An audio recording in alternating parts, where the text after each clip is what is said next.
Hello আমার সব শিকারী বন্ধুরা, আজকে আবার চলে এলাম গোয়ালবাটির পুকুরে।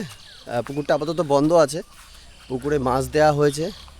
তো মাছ কেমন কি নতুন মাছ দেওয়া হয়েছে সেগুলো দেখাবো আপনাদের। আর পুকুরের সিট যা ছিল সেটা কমানো হয়েছে, সিটের সংখ্যা পুকুরে কমানো হয়েছে এবং সিটের মানে গ্যাপও বাড়ানো হয়েছে প্রত্যেক সিটের। তো এই যে পুকুরের সিচুয়েশান, এই যে আমাদের পলাশদা পুকুর মালিক। তো একটু বৃষ্টি হয়েছে, একটু জলও বেড়েছে। তো পলাশ, হ্যাঁ অনেকটাই জল বেড়েছে। এই যে দেখুন মাছে খাবি সব উপর থেকে খাবার খাচ্ছে, কাতলা মাছ না। তা পলাশদা কি মাছ দেওয়া হলো একটু বলো। রুই মাছ দেওয়া হয়েছে এখন, রুই মাছ আর মৃগেল মাছ। রুই মাছ মৃগেল, মানে কাতলা মাছ যা ছিল। কাতলা মাছ যা ছিল তাই আছে, দুটো মাছ পাইছিলাম সেরকম বড়। আচ্ছা, দুটো মাছ ছাড়া হয়েছে। আচ্ছা তা রুই মাছ আর মৃগেল। আচ্ছা, যেগুলো রুইগুলো সাইজ আছে কমসে কম 2 কেজি, 2.5 কেজি, 3 কেজি। আচ্ছা নতুন করে দুই থেকে আড়াই তিনের ভিতরে রুই মাছগুলো দেওয়া হয়েছে। মৃগেল মাছ 4 কেজি 5 কেজিও আছে। সেই ভিডিওগুলো তো দেখাবো আমি ভিডিও শেষে। 5 কেজিও যেন মৃগেল মাছ। হ্যাঁ মৃগেল 5 কেজি একটাই আছে, কিন্তু আর 2 কেজি 2.5 কেজি 3 কেজি অনেকগুলো। আচ্ছা, তো টোটাল এরকম আবার নতুন মাছ দেওয়া হয়েছে। এবার সিটের গ্যাপটা একটু বলে দাও। সিটের গ্যাপটা হলো এখন 14 থেকে 15 ফুট। 14 থেকে 14 ফুটও আছে, কোনো জায়গায় 15 ফুটও আছে। আচ্ছা, নিয়ম কি যা থাকবে? নিয়ম হলো 6টার থেকে 6টা। 6টার থেকে 6টা, 6টার থেকে 6টা, মানে সকাল 6টায় ছিপ ফেলতে পারবে না? 6টা থেকে শেষ। আচ্ছা আর সকাল আমি 6:30টার সময় যাব, সবাই টাকা দিয়ে দিতে হবে।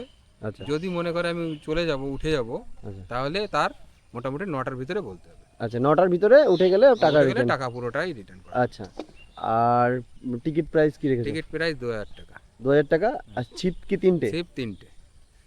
আর 4 মশলা তো সে আগে যা আছে তাই। 4 মশলা বলতে কি পুকুরে কি 4 করা যাচ্ছে? 4 করা যাবে না। পুকুরে 4 করা যাবে না। 4 করা যাবে না। আচ্ছা, মানে যেরকম ভাবে হয়। আর টোপে তো সুজি, ও সরি আমি ভুল বললাম, সুজিটা বাদে চলবে না, বাদাম খোল চলবে না। সুজি বাদাম খোল এগুলো চলবে না, শুধু ছাতু। ছাতু, ছাতু আর পাউরুটি। ছাতু, পাউরুটি, ডিম। আচ্ছা আচ্ছা, এইগুলো। আর পুকুরে কি 4 করা যাবে না? এটা একটা ভালো ডিসিশন। আমি মনে করি যে পুকুরে 4 করলে অনেক সময় মাছের একটু ক্ষতি হয়, কারণ মাছ থাকলে একটু মাছে গ্যাস ফ্যাস হয়ে যায়, গ্যাসের সমস্যা হয়ে যায়। তো আপাতত 3টে ছিপ করে আমাদের এখানে পুকুরে, আর মনে হলে 15 ফুট করে গ্যাপ। আর পুকুর 14-15 আরামসে। 14-র নিচে হবেই না, 15 ফুট উপরেও যাবে। আচ্ছা, আর বুকিং কিভাবে করতে হচ্ছে? বুকিং আমাদের অনলাইনে ফোন করে বুকিং করতে হবে। কিরকম সিট বুক হয়েছে একটু বলে দাও প্রথম দিনে। মোটামুটি এখন প্রথম দিন কি, আগে তো যা হয়েছে এটা নতুন করে 1 তারিখে খোলা হচ্ছে। হ্যাঁ সে তো জানি, 1 তারিখ আমি সেটা বলছি যে নতুন করে 1 তারিখে আপাতত মোটামুটি এখন পর্যন্ত 17-18টা হয়ে গেছে। 17-18টা সিট বুকিং হয়ে গেছে। আর এখনো টোটাল 36টা সিট, তাই তো? টোটাল 36টা। আচ্ছা, আগে ছিল 41টা, এখন সেটা 36টা সিট হয়েছে। তো যারা বুকিং করতে চাইবে তারা তো দাদাকে ফোন করে নিয়ে বুকিং করতে পারেন। এছাড়া ধরুন মাছ ধরার ভিডিওটা দেখাই, মাছ ছাড়ার ভিডিওগুলো দেখাই। এই যে পুকুরের সিনারিও দেখুন, মাছ কাতলা মাছগুলো এখনও খাবি খাচ্ছে, পুরো পুকুরে কাতলা মাছগুলো খাবি খাচ্ছে। আমি দেখাতে পারছি না জুম করে, যদিও দেখানোর চেষ্টা করি। হ্যাঁ এইসব কাতলা মাছ এগুলো। তো ঠিক আছে, তো তাহলে আগামী পুকুরটা কবে খুলছে বলো এবার? ওই 1/6/2025 রবিবার। তো পুকুরটা আগামী 1/6/2025, মানে সামনের মাসের 1 তারিখে রবিবার। ওই দিন মানে পড়ছে, ওর নাম কি, জামাই ষষ্ঠী। হ্যাঁ এটাও বলে দাও যে ওই দিন জামাই ষষ্ঠী, কিন্তু জামাই বুঝে সবাই ফোন করবে। হ্যাঁ অনেকে জামাই ষষ্ঠী পালন ষষ্ঠীর জন্য অনেকে অসুবিধা হয়ে যাচ্ছে ঠিকই, কিন্তু ডেট একটা ফেলানো, অনেকে ছুটিও থাকে, শ্বশুর বাড়ি এসে মাছ ধরতে চলে আসবে। তো জামাই ষষ্ঠী ভালো হলো এটা তুমি বলে দিলে যে জামাই ষষ্ঠীর দিন পুকুরটা ওপেন হচ্ছে। জামাইরা আসবে শ্বশুর বাড়ি এসে মাছ ধরতে চলে আসবেন, কোনো সমস্যা নেই, একদম সুন্দর জায়গা। তো বসার ব্যবস্থা পুকুর পাড়ে যা আছে আপাতত। পলাশদা বলেছে যদি একটু জল বাড়ে তখন আলাদা করে বসার ব্যবস্থা করে দেওয়া হবে। তো দুপারে সিট হবে, মাঝখানে দড়ি দেওয়া আছে দেখতে পাচ্ছেন। আগে যারা ছিপ ফেলেছেন তারা তো জানেন, আমার এখানে যারা হাবড়া, অশোকনগর, বসন্তপুর, দত্তপুকুর থেকে যেসব শিকারীরা আসে। তো ঠিক আছে, চলুন মাছ ধরার ভিডিওটা দেখি। আর ফোন নাম্বার তো দেওয়া থাকবে, এবং ফোন করে অবশ্যই যারা আসবেন সিট বুক করবেন, ফোন করে পুকুরের কন্ডিশন জেনেই তবে আসবেন। তো ঠিক আছে, চলুন ভিডিওটা দেখি।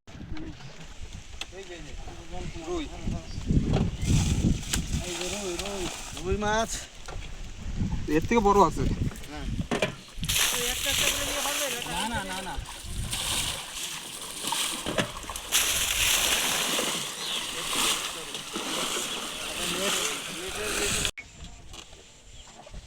পুকুরের মাছ, বড় রুই মাছ, যেহেতু 2.5 কিলো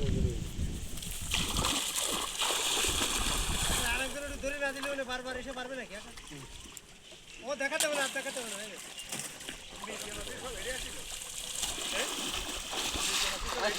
চার কিলো হবে ওইটা। 4 কিলো হবে বিনাদা? হ্যাঁ এগুলো রুই মাছ, বড় বড় সাইজের রুই মাছ। বলা যায় একটুখানি ইয়ে করে ফাঁকা করেন। হ্যাঁ এই যে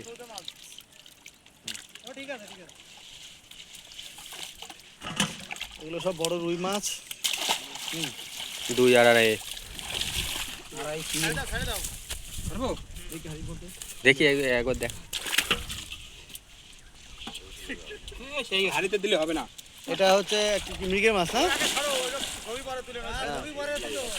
হ্যাঁ ছাড়েন ছাড়েন, আপনি ছেড়ে দেন, ছবি দেখতে পাবেন, আমরা ওইভাবে তুলে নেবো যা তোলার।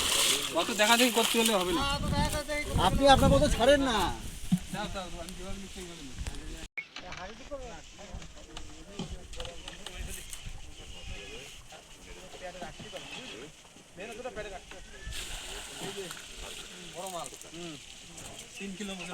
সব বড় বড় রুই, 3 3.5 সাইজের। একটা ধরে দেখাস। পুকুরে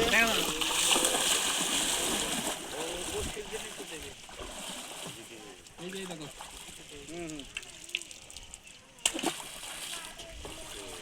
সব ইলিশ দেখি, সব ইলিশ মাছ।